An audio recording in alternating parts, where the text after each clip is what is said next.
দর্শক জানলে অবাক হবেন যে কারণে নাম পাল্টেও সেন্সর বোর্ডের অনুমতি পেল না চিত্রনায়িকা শিমলা অভিনীত একটি সিনেমা। নিষিদ্ধ প্রেমের গল্প নামে সেন্সর বোর্ডে জমা হয়েছিল চিত্রনায়িকা শিমলা অভিনীত একটি সিনেমা, তবে সেটি প্রদর্শনযোগ্য নয় বলে জানিয়ে দিয়েছিল বোর্ড। সঙ্গে কিছু সংশোধনীও দেয়া হয়েছিল। পরে প্রয়োজনীয় সংশোধনী ও ছবিটির নতুন নাম দেয়া হয় প্রেম কাহন। এরপরে আবারও জমা দেওয়া হয় সেন্সর বোর্ডে, কিন্তু আবারও বোর্ড জানায় ছবিটি প্রদর্শনযোগ্য নয়। এমনকি এই ছবিটি দেশে প্রেক্ষাগৃহে প্রদর্শন উপযোগী নয় বলে সংশ্লিষ্টদের চিঠি পাঠাচ্ছে বাংলাদেশ চলচ্চিত্র বোর্ড।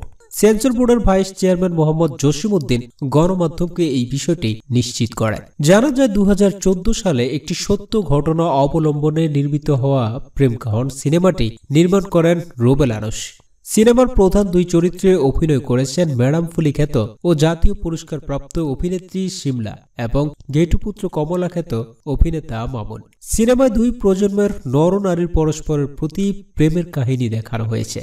সেন্সর বোর্ডের ভাইস চেয়ারম্যান মোহাম্মদ জসিমউদ্দিন বলেন, প্রেম কাহন ছবিটি দেখার পর এবারও বোর্ড সদস্যরা এটাকে আপত্তি করেছেন। ছবিটি প্রদর্শন অযোগ্য বলে সবাই মন্তব্য করেছেন। তাই ছবিটি এখনো মুক্তির অপেক্ষায় রয়েছে। জানি না এই ছবিটির ভবিষ্যৎ কি হবে, তবে আমরা আশা করছি এই ছবিটিকে আবারও সংশোধনী করে হয়তো মুক্তি দেয়া যেতে পারে।